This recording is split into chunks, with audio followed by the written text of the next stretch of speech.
Again, thank all of you for being here. I'm Roy Williams. I'm President and CEO of the Greater Oklahoma City Chamber, and we're really glad you could join us today to hear the perspective of several economic developers from outside of Oklahoma City. For this past several days, actually since the end of last week, they've been here attending the International Economic Development Council annual conference. So we have a lot of them around town.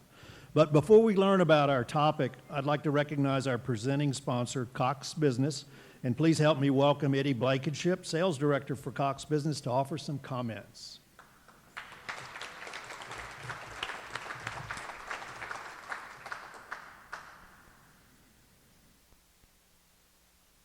So we had to call an audible. I'm actually Sean Davis with Cox Business. Eddie's my boss. Thank you. Thank you very much. Thank you very much. I appreciate it. Happy to be here today. And I'd prepared a couple remarks, but I wanted to kind of call another audible, especially in light of today's topic. I had a chance last night to attend the Pearl Jam concert, as I'm sure some of you did as well. It was fantastic. It was awesome. But what really struck me more than anything else was my wife and I came down early. We were going to go to the Omni, have dinner, and couldn't even get a table. It was so full, right? Conference goers, soon-to-be concert goers. It's just the lobby was just bustling, so we're like, okay, we'll get a hot dog at the arena, that's fine. And then the arena was completely packed, just completely packed. Hadn't seen that since the before times. So that was pretty awesome. Just to be in Oklahoma City on a Tuesday night, and it's vibrant, it's happening, it was awesome. So I think of the opportunity that Oklahoma City has afforded itself through work like what the Chamber does, what y'all do as well. It's just amazing to be a part of, to see the growth. And I'm very excited for myself to be a part of that and for Cox Business. So thank you very much.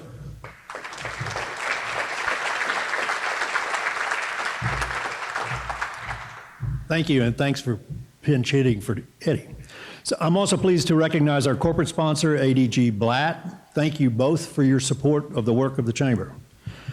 So monitoring the success of our local, national, and global economy is very, very vital to really staying competitive and to continuously seek out more opportunities and growth. So knowing the trends of business development really allows us as a community to stay ahead of the curve when we're trying to attract new jobs and investment here. And as we all know, lots has changed over the last 2.5 years during the pandemic, when remote work, workforce shortage, supply chain issues all came about. So as I said, this week, more than 1,000 economic development professionals from all over the world came to Oklahoma City to learn not only how Oklahoma City has changed our future through our economic development initiatives, but as well hear about what's next in this industry at the conference's annual meeting. So because of that, we're extremely fortunate to have 3 national experts that we pulled away from the conference with us today to discuss really what's happening and what the future holds. But before we get into that discussion, we're going to have lunch. So please enjoy your lunch in the company that is at your table. Thank you.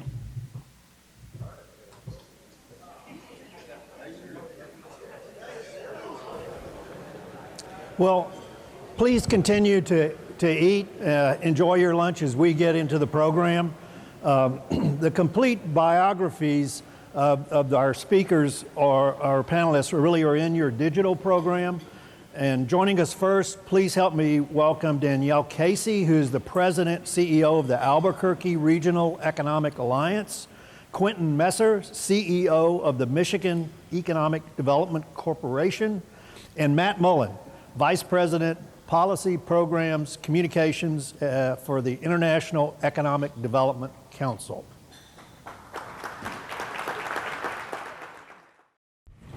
So again, thank all of you for being here. There's actually a plenary session going on at the conference right now that ends the convention. So Matt, let me start with you. The conference is about to end. What has been the reaction that you've heard from attendees about being here in Oklahoma City? Yeah, so first of all, I want to extend my thanks to you, Roy, and your team at the Oklahoma City Chamber. I always say I love the host committee, but this time I'm being sincere. Your team has done, I think really and truly. I'm also IAGC's lobbyist. It has been a pleasure to work with you all. One of the traits of this community that I was remarking with Sean earlier was talking about how well you all work together. A lot of times when we go into communities to do these events, we have to work with many different competing issues within that community. In Oklahoma City, you all seem to be on the same page about economic development and about what's important, about where your strengths are, about where your opportunities are, and that has really shown through. In addition to that, there's a lot of compelling stories here that many people, including myself, who are first-time Oklahoma City visitors, have had an opportunity to see firsthand, and those are lessons that people are going to take back to their communities, and maybe we'll be seeing some maps-like versions of things in other places. Y'all should trademark that. But it's been a wonderful experience. The feedback has been very positive, and we look forward to finding reasons to come back here. Terrific. Well, you're invited back. Thank you very much. Quentin, kind of changing the subject now, what are you seeing nationally in terms of trends in economic development? Sure. Thank you, first of all, for affording me this opportunity. First time in Oklahoma and Oklahoma City, incredibly impressive, and come back. I'll give you a couple of adjectives and then maybe quickly drill down. Bigger, faster, more competitive, more sophisticated. I would liken it to college football with the transfer portal and name, image, and likeness. That's really kind of economic development today. And just a couple of trends. I think the era of headquarter relocations, you still see it, but I don't know whether that's going to be the driver. You now see everyone's really competing aggressively for advanced manufacturing projects. So I think that's back. I think that's been spurred by decisions at the federal level and then lessons we learned through the pandemic. The change in the nature of work has made talent attraction an imperative. I think that frequently people get squishy and wonder about the wisdom of marketing talent, but really, we really see that perception lags reality, and especially among younger folks. I mean, it really becomes sort of buzz, and I think that younger people now are really beginning to kind of rethink, what does it mean to be? Do I have to be in Silicon Valley or New York City or whatever the buzzworthy place is? And I think that'll for a city like Oklahoma, who have tremendous amenities, large city amenities, great cost structure, great proximity. So I think that's something. And just two other points. I think that site consultants hold a lot of the cards right now. But that'll change. I mean, things ebb and flow, but right now this is a good time to be a site location consultant. And then I think the last thing is that state and local elected officials, and Matt and Danielle both know this, as obviously Mr. Williams knows it, is that you have to really educate, and they're willing to educate themselves about what must be true in economic development, but it's a very steep learning curve, and they're asked to make humongous decisions really quickly. So I think you cannot treat those relationships with your elected officials transactionally. They have to be relationally. Mm-hmm. Thanks, Quentin. Danielle, in the context of COVID, from your perspective, how has the deal flow and the kinds of deals changed? Oh, goodness. Well, first of all, I do want to thank you for being here and let everybody know y'all have such a beautiful and impressive community. This is somebody who's lived in 9 states as a military brat. It's just unbelievable, and I saw very little of it because of all the time at the conference, but can't wait to come back and really explore. I got a great view just off the 50th floor here and a lot of education on it. In terms of COVID deal flow, the whole world screeched to a halt. I'm sure your community probably applied a lot of great work and activity around business retention and expansion. At the time, when COVID first hit, I was actually in Greater Sacramento. And so in California. That was interesting. We can talk offline about that. But it was a crazy time, and so everything ground to a halt, and we really doubled down in trying to help our local employers. So when everyone was looking at us, and we're a regional EDO, not a chamber, but when they looked at us and said, "What are you doing about Main Street?" we said, "We're trying to save our manufacturers and keep our base employers going." I'm sure you all did the same. Since that time, I would say in the last 12 months, and I came to Albuquerque in October of 20, just looking at the books and the numbers, the deal flow and the level of activity has been, 2 and 3 times what we've ever seen before. I think the good and the bad is that, as Quentin mentioned, a lot of industrial, a lot of manufacturing looking around. That's about 70% of our deal flow. That's looking at our market. Obviously, semiconductors are ramping up like nobody's business. I'm sure you're going to touch on that. But the good and the bad for a lot of communities across the country is I don't have any sites. I've got below a 2% vacancy rate. Most everybody else is in that situation, or they're working on shovel-ready sites. So if y'all have some good shovel-ready sites that you've either developed or you have on the short list, you're in a wonderful position. So the only thing we're looking at on that is, at least if we're not the only ones that don't have an abundance of those things, we've got a fighting chance. But just anecdotally, I think our team has received 6 or 7 new pretty significant requirements in the last week and a half. So and the challenge as an economic developer in that arena too is trying to decide. Also, site selectors are in a great position, but a lot of them are just gathering a ton of data and anything they can get. So is it a real deal that's really going to locate? Are you scrambling to pull a lot of data and information together that may not go anywhere because they're doing a lot of comparison and pulling that together? So, and also on the flip side, I'm in New Mexico. We don't necessarily have unlimited water, so there are a lot of heavy water users. So we really have to think strategically and carefully about what is a good project for our community, which isn't always the popular position to have when everybody in the community just wants you to bring jobs and cut a ribbon. So, Right. yeah. Thank you. So Matt, a big conversation at the conference, but also years ahead of the conference, is DEI, diversity, equity, and inclusion. What are you seeing nationally about what economic development organizations are doing in that area? What are some of their strategies as it relates to DEI? Yeah, absolutely.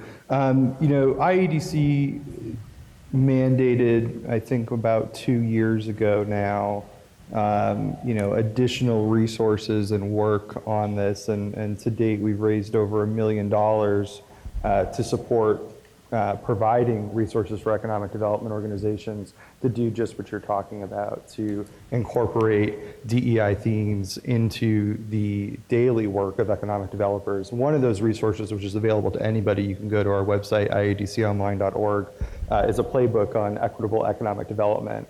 And we take apart essentially the core areas within economic development, your business retention and expansion, real estate development, marketing and attraction, finance and credit analysis. And these are things that we've been teaching through our professional development program for years at this point. But we haven't made an intentional effort to include engaging with DEI communities through this work. And so the playbook provides resources to communities to address those issues. Economic developers, I think one of their core functions is a convener and an individual that seeks opportunity in disruption, which I think might have been the theme of our conference this year. Disruption through opportunity, or opportunity through disruption. And Oklahoma City was a great place for us to do that. And so, every community is going to be different. Every DEI need is going to be unique in some way, shape, or form. And so it's mostly the driving of a consistent and intentional and inclusive process to figuring out how, we make this not just, I think Mayor Holt called it the soup du jour, but, something that is a lasting and purposeful thing. And in doing so, there can be no question that the result will be better, stronger, more sustainable, and inclusive economic development. Yeah. So Quentin and Danielle, ask you both the same question. In your respective communities, what are y'all doing to support small and minority-owned businesses? And what kind of resources do you have to do that? Quentin, if you'll go first. Yeah, sure. So it becomes a little bit more complex at the state level. We have 83 counties in Michigan on 2 peninsulas, 10 plus million people. And so we have to do more. But I think a couple of things that we have done, we have an emerging developer program. It's really targeted for women and folks who have been historically underrepresented in the real estate development industry. We have 12 tribal nations in Michigan. And so really working much more intentionally with our tribal or sovereign tribal nations to make sure that economic opportunity, economic development reaches them and they benefit. But I think that one of the things that we have to really think about and become much more sensitive to is this notion of inclusivity. Obviously, it's typically done on race, gender, sexual orientation, religion, socioeconomic. But I do think at the state level, we think about it from a rural-urban or rural-urban-suburban divide, and making sure that particularly Michigan's rural communities, that small businesses, the family farms, the grain stores, the the grain elevators, they are operating. And one of the things that we learned through the tragedy of COVID is that there's a lot of pressure and stress. And so one of the things, in addition to providing financial resources, we're providing mental health resources. I mean, the rate of suicide in our agricultural community is something that's one of those reported tragedies. So those are some of the things we're doing. Danielle? Yeah, great question. So Quentin painted the picture from a state level. So we are a regional organization. So we cover the 4-county MSA for Greater Albuquerque. That makes us half the state of New Mexico, which is only 2.5 million people. So we've got a lot of people, or not a lot of people on a lot of land, and then concentrated in our market. So we focus very closely. Well, we were having a great conversation earlier with my organization.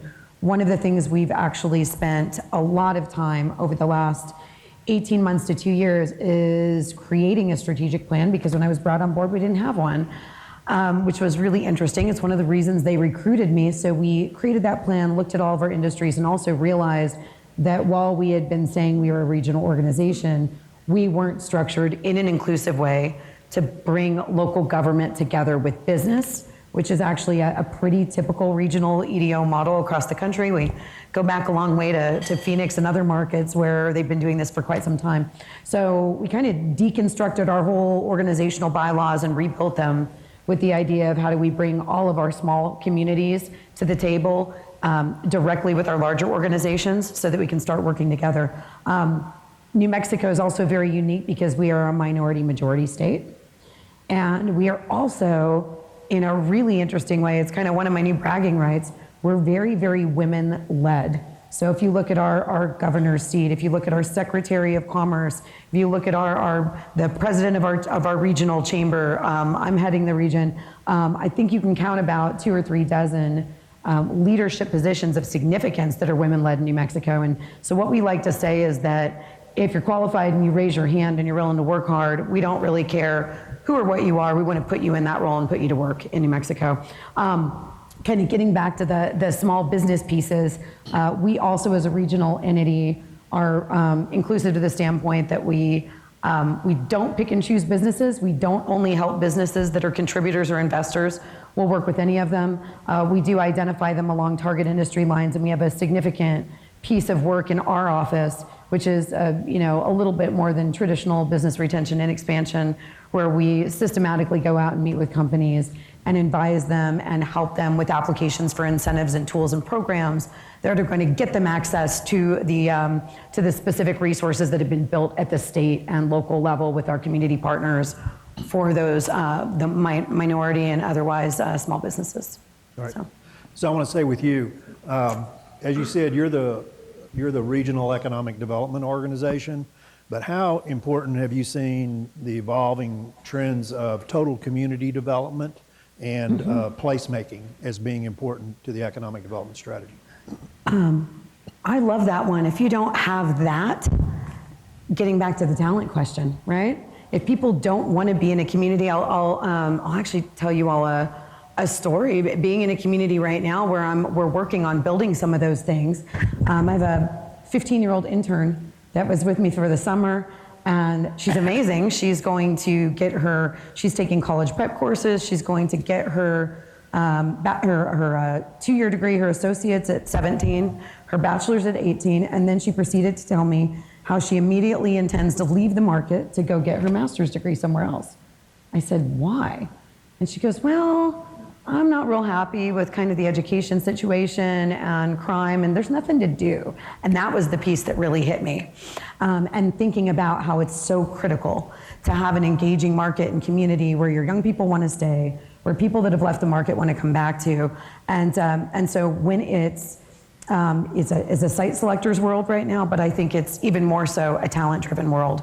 If you're not a place where you can attract and retain talent, and you don't have those critical community-building assets, then all the incentives in the world are not going to make a bad deal good or make a company want to stay and grow and thrive and contribute to your community. And I've actually had some pretty direct conversations with some members of our legislators lately who have sent me emails and said, well, just tell me what the incentive is and we'll write the bill. And any economic developer ever is like, that's the coolest thing ever. That's the email you want to get, right? You wait your whole career to get that question, except I said, well, it's not an incentive. Our incentives are actually highly competitive as a state. It's things that you have to invest in your community. And again, that's why I'll commend you all with your MAPS programs. Unbelievable. And what I really love is that you're all here asking us, how do we continue to get better and how do we continue to do more? And that's the attitude you need. So I'm telling our leaders in New Mexico, it's not about those incentives. I need you to sink money into infrastructure today. I need state and local government to be willing to take some risk for a really significant reward that's going to come back to the community. And our job as an economic development entity with all of our partners is to try to be a little bit more neutral of a partner and tell the story of how that economic impact comes back into the community.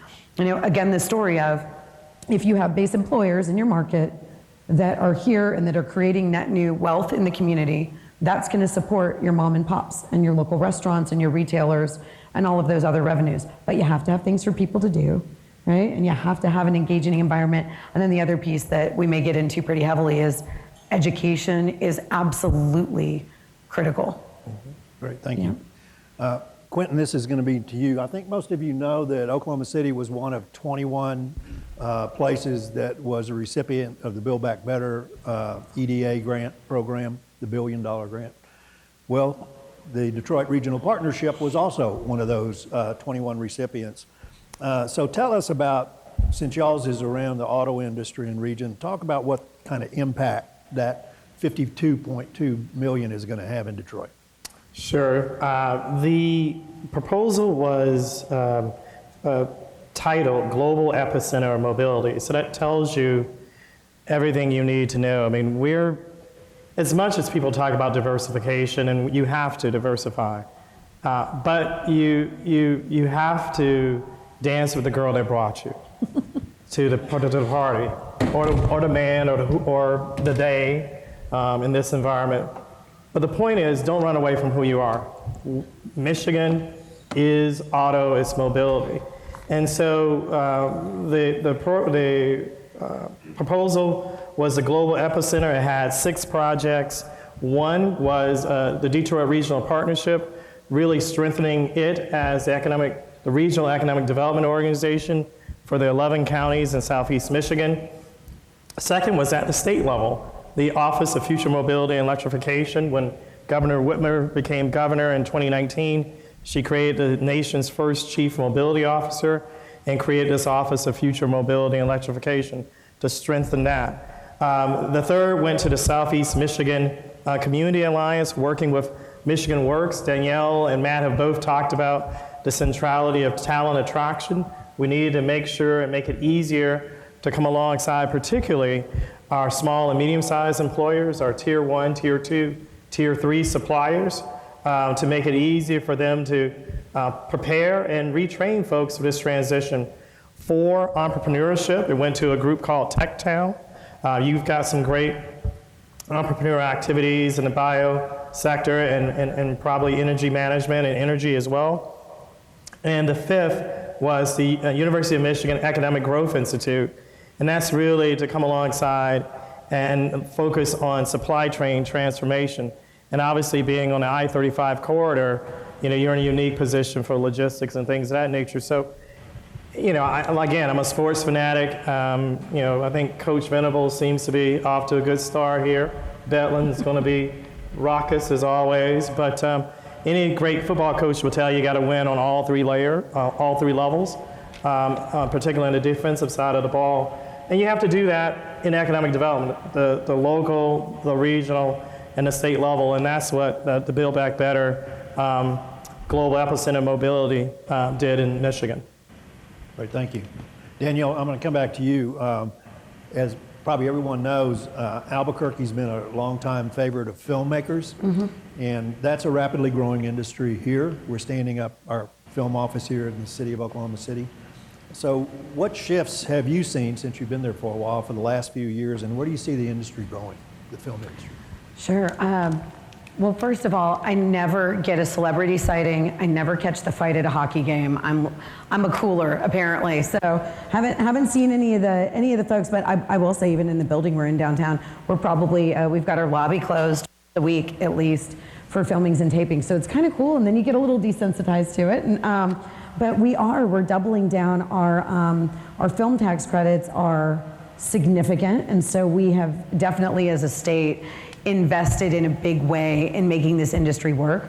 The city of Albuquerque is investing in a partnership with our community college. So they're now putting some different film school components in the rail yards, which are actually downtown. So they did a lot of pieces of Transformers and Avengers there.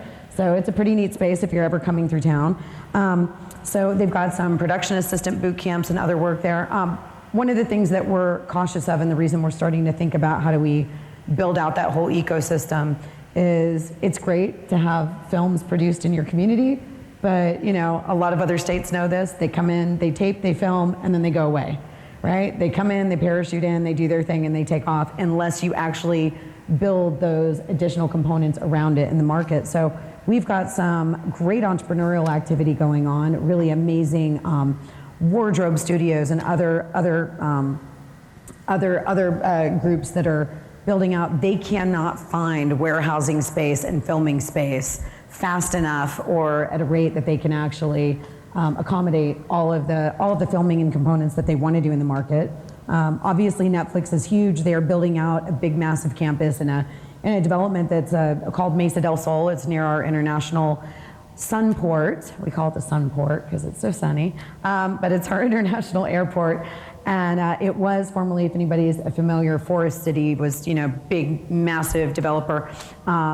They left, and then that whole development was a little bit reabsorbed, redone, and then redesigned and replanned for industrial components. We're likely going to be putting, there's a massive amphitheater there congruent with all of this.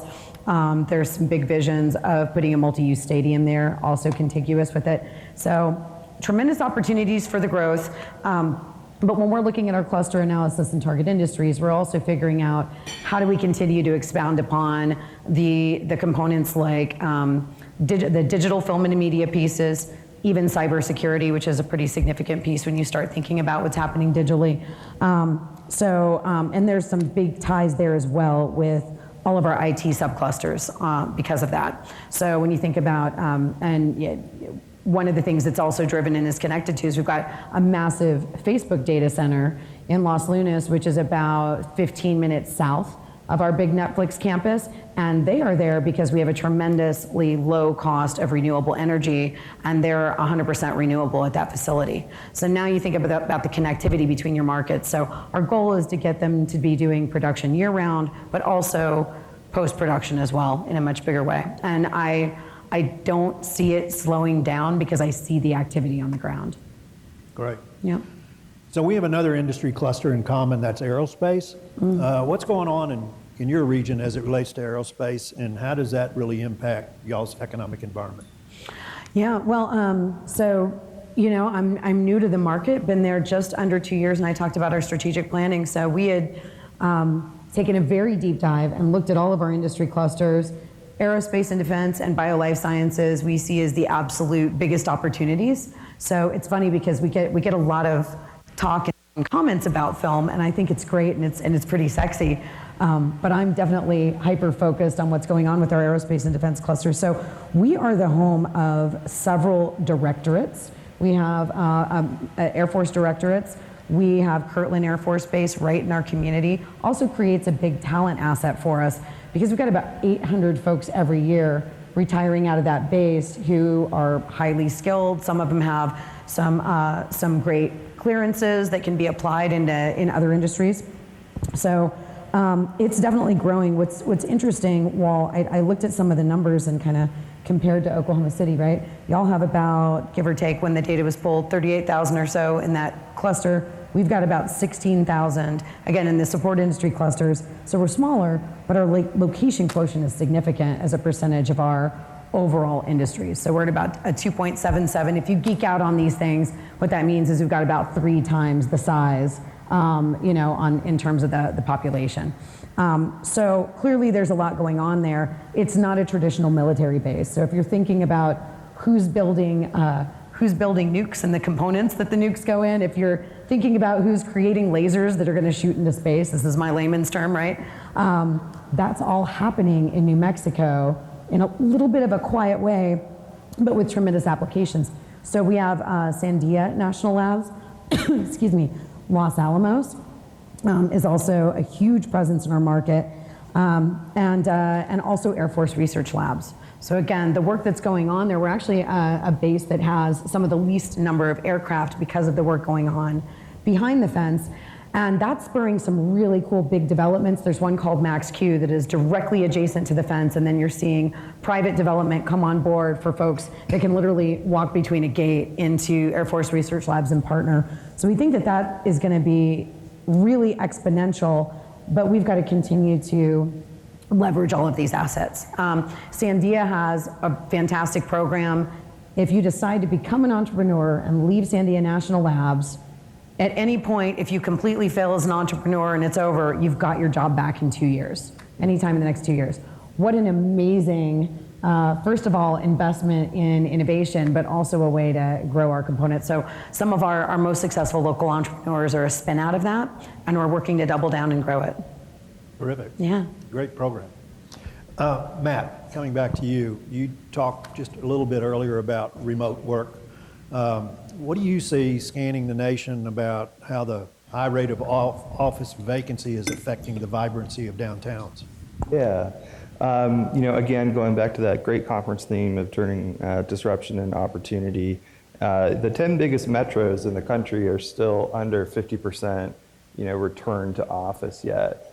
DC, where IADC is based, our own organization has not returned to the office, and quite frankly, I don't know that we ever will.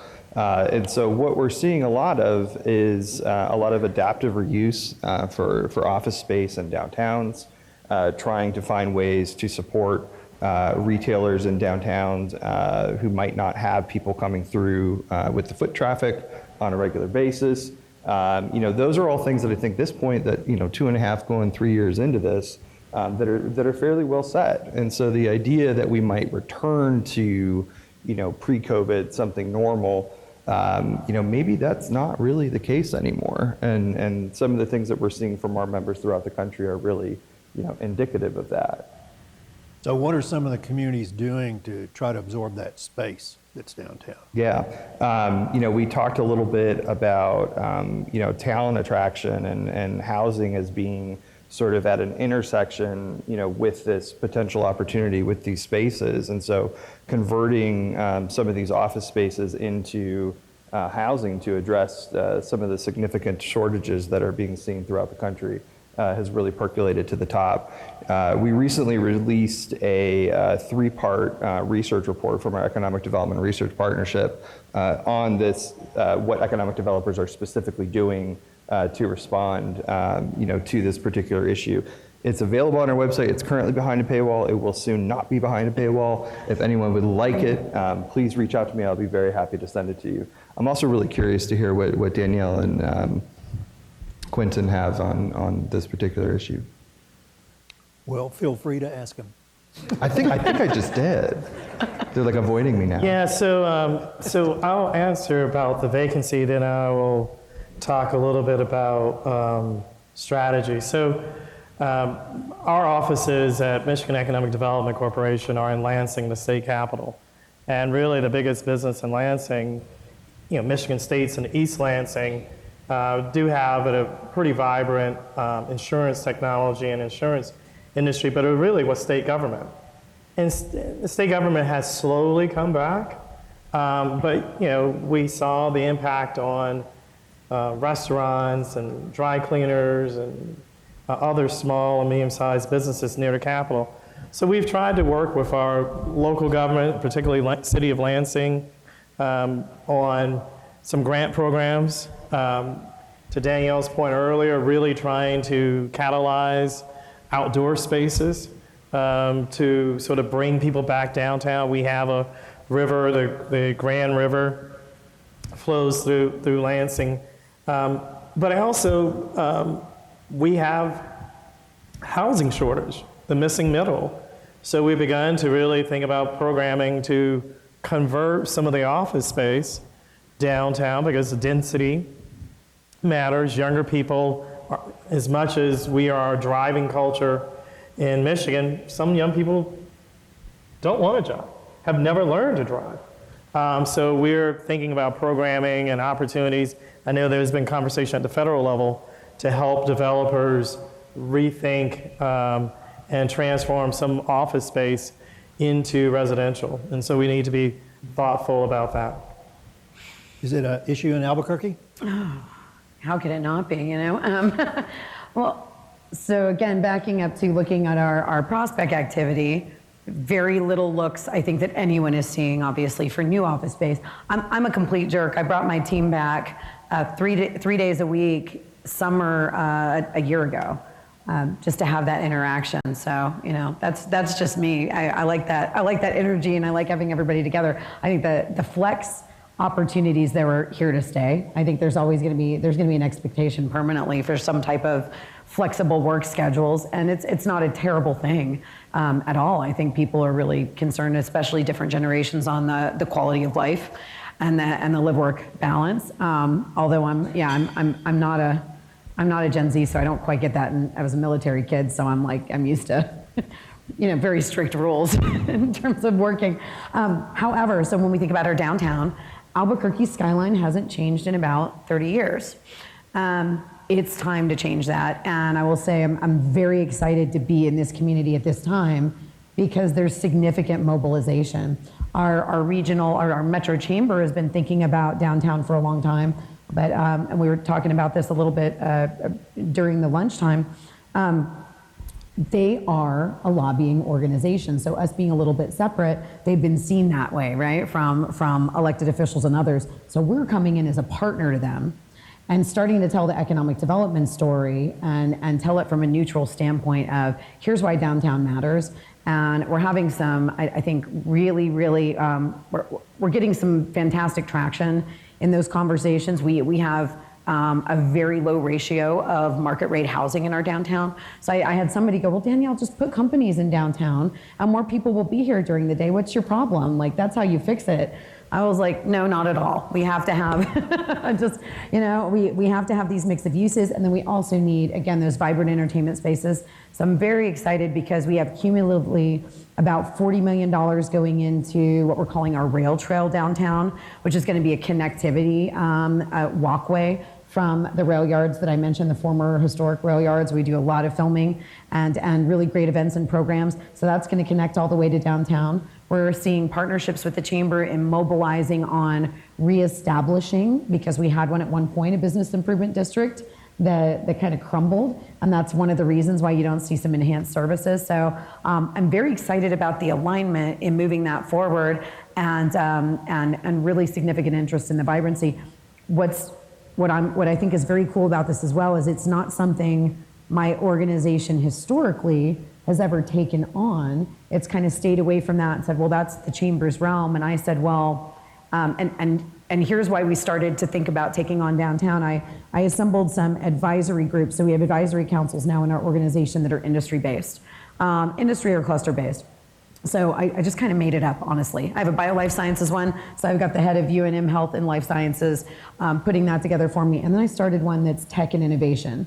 And go figure, I grabbed one of these guys who was a spinoff from Sandia National Labs who created a big data company. And I said, will you run this for me? Because you haven't shown up for anything else in the last year. Get your friends together and tell me what our organization can do to advance advance life for businesses like yours in our market. How do we attract more? How do we grow more? And because you're in this space, you're uniquely qualified to tell me. And they sat around, and within an hour, they said, if downtown doesn't become cooler, we're screwed. And that was literally exactly what they said. So our organization, through that advisory and through my whole board, has decided to take on, in whatever way we can contribute to driving downtown forward, doing some really big redevelopment projects with the city, working to attract national developer investment, because we believe fundamentally that it serves the entire region. That any business that is going to ever look at our market, if they're going into one of our rural communities 30 minutes away, if they're going down to the Facebook data center to work there 20 minutes south,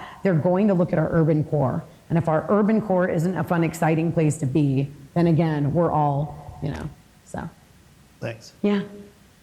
So Quentin, in any economic development discussion these days, talent and workforce is generally mid and front center. Are you seeing any strategies out there you'd like to emulate, or are y'all doing something in that area that really enhances your effort to attract employers? That's a great question. I mean, I think there are a couple of big picture things. I really think the whole talent and workforce training to attract businesses really came to the forefront doing HQ2 search for Amazon. And I think Virginia, the Commonwealth of Virginia, really stood out because one of the things they did as part of their package was they said that they were going to build a campus of Virginia Tech in Northern Virginia.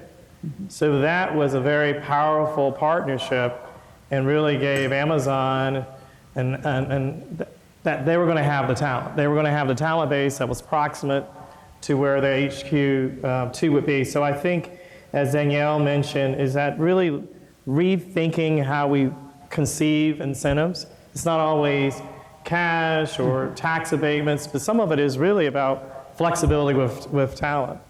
I think also you're seeing more and more work with workforce development agencies, trying to figure out how to be more flexible with Department of Labor dollars or your state Department of Labor dollars. I also think that there's greater engagement from really pre-K3 through undergrad and graduate. So you're seeing everyone coming together at the same table. And I think it's easier when you have regional chamber organizations like you have here in Oklahoma City, like there is in Albuquerque, because you can bring, the leading child care center experts. You can bring your K-12, you can bring your community colleges, you can bring your higher ed, and you can bring the business community. And that's the unique function of a chamber, to say, hey, look, how do we solve the number one asset? It's talent. It's not the building, it's not the intellectual property, it's the people who go up and down the elevators that come in and out of the doors every day. So I think the biggest strategy is making sure that people are all in and trying to figure out how do you make sure that Oklahoma City, this region, is a region of lifelong learners. Because I think we all realize technology is going to disrupt whatever we do. We see it in economic development. I'm sure you see it in your various different industries. And so we need to make sure that people just don't feel like, oh, I got whatever I received, a high school degree, an associate's degree, or a BA or a master's, and I'm done with education. You need to really have this sense of lifelong learning. Right, thank you. So before we open this to questions from the audience, I want to ask a self-serving question, and all of you to address it. So from what you've seen since you've been here the last few days, what do you recommend we do next to stay on the cutting edge? What Ladies gentleman first. you are. Well, I did mention at the beginning, I'm just, if you can tell, I'm pretty direct and brutally honest.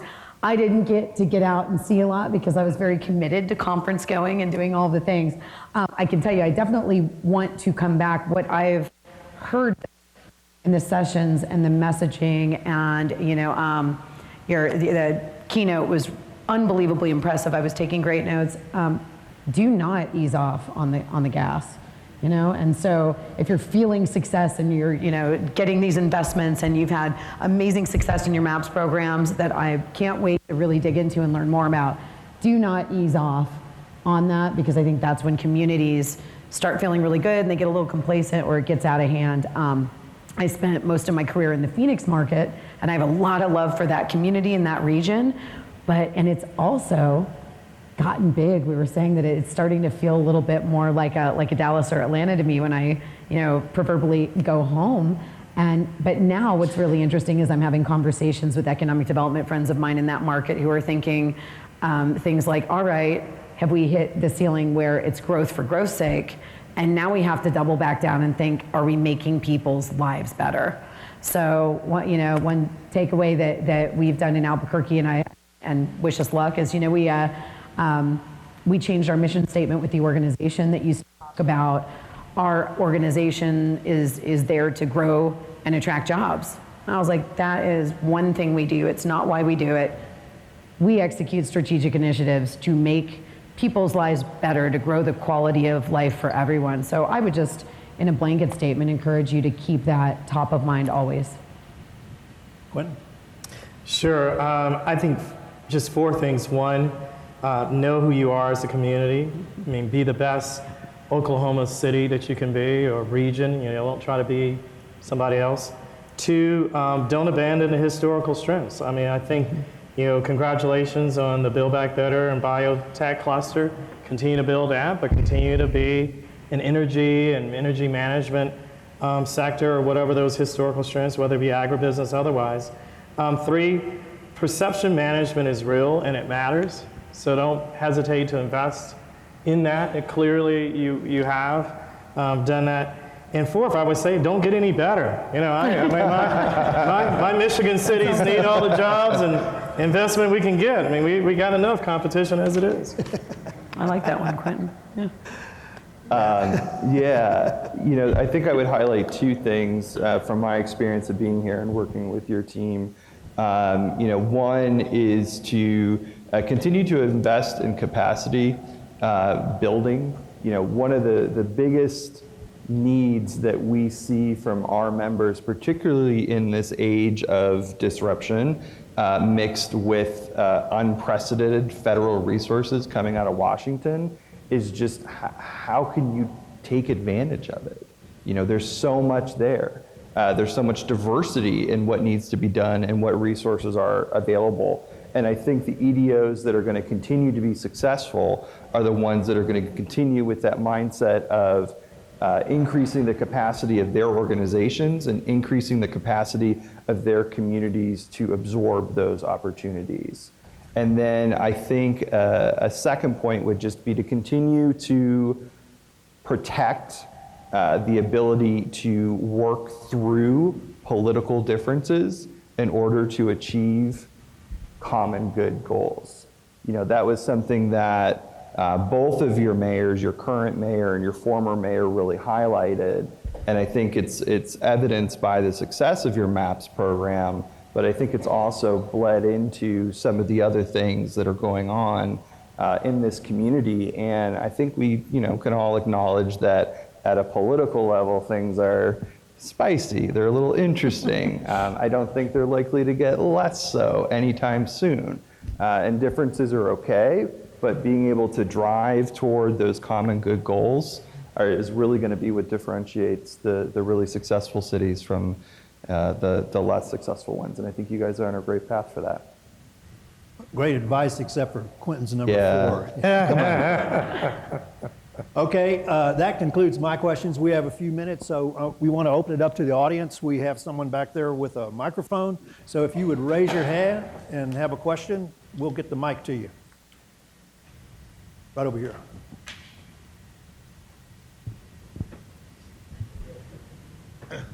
We've seen some new venture capitalist funds opening up here. Are you experiencing that in your communities? We are. I mean, I would say,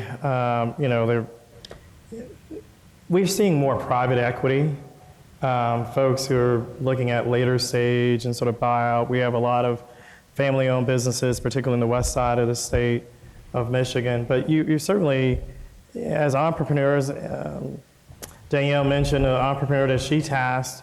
As people create wealth-creating events, they reinvest where they were successful. They know the community.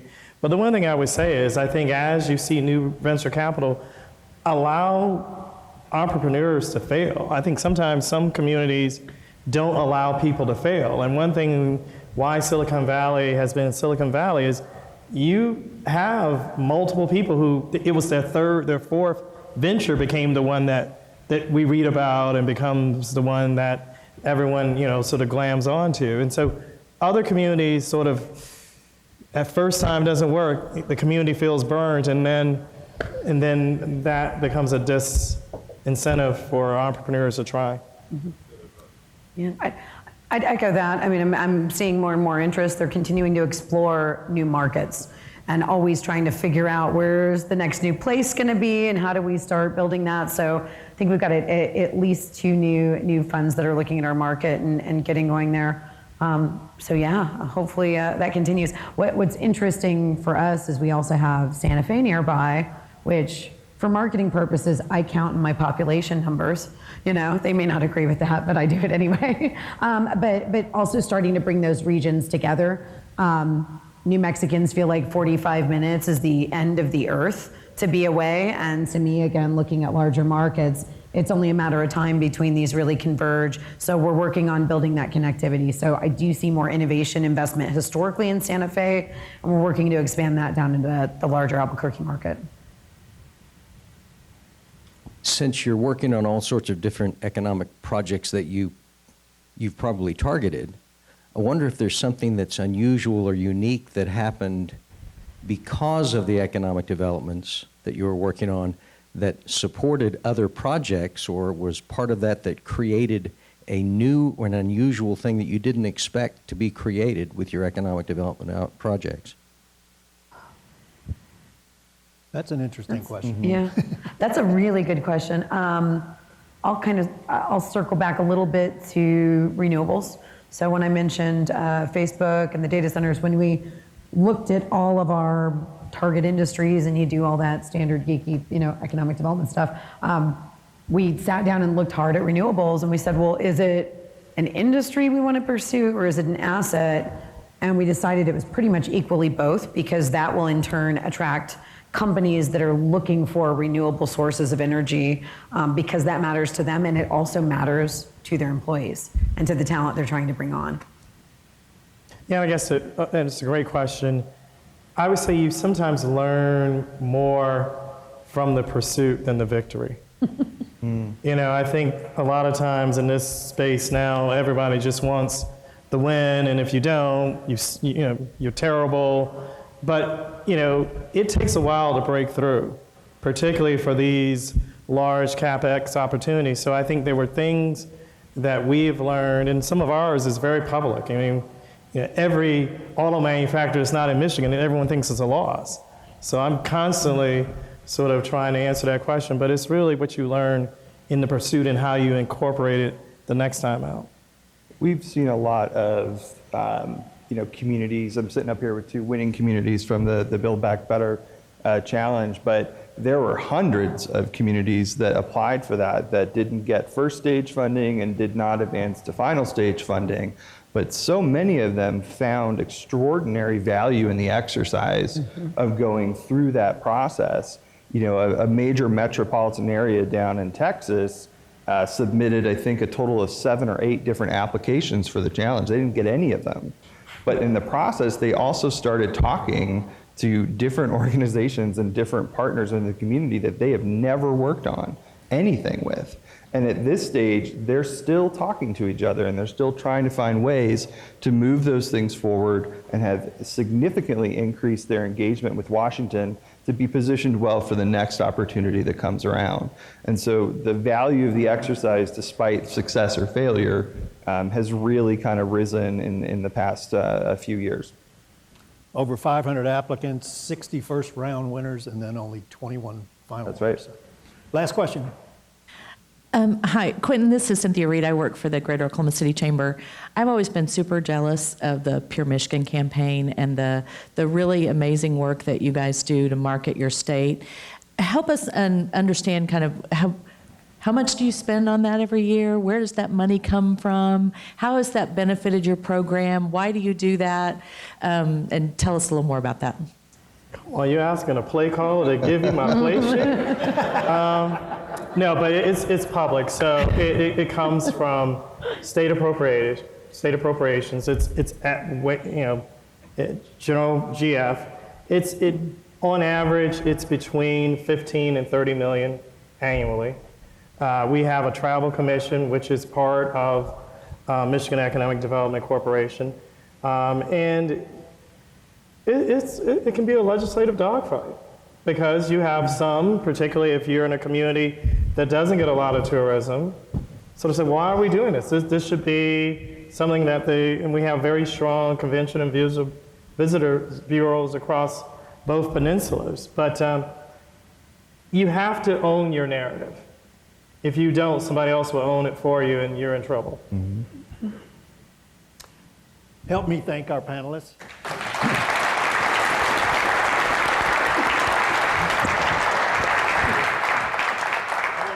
Our presenting sponsor, Cox Business, and corporate sponsor, ADG Blatt. I hope you will all join us with about 1,000 of our other friends at the annual State of the Economy Luncheon at the Cowboy Museum on November the 9th, where we will hear directly from expert economists on trends in the local and national economy. Thank all of you for being here. We are adjourned.